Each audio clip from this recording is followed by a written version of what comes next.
Hello বন্ধুরা, আশা করি তোমরা সবাই খুব ভালো আছো। তো দেখো আমার ব্রেকফাস্ট আজ সকালে অনেক প্র্যাকটিস করে এসে আমি আমার ব্রেকফাস্টটা ঠিকঠাক বানিয়েছি। তো আমাদের এখানেই বাজার আছে, বাজার থেকে একটু কমে ফলগুলো কিনে নিয়ে আসি। তো সেইগুলোকে সুন্দর করে গুছিয়ে ব্রেকফাস্ট তৈরি করি। তো আজকে যে ধরনের প্র্যাকটিস করেছি ফুল ভিডিও আমি পরে দেবো অবশ্যই।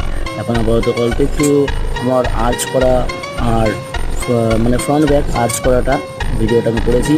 আপাতত তোমরা দেখো, আমি আমার সেই টোটাল যা প্র্যাকটিস করেছি সেই ভিডিওটা আমি অবশ্যই করে দেবো তোমাদেরকে। ওকে, থ্যাংক ইউ।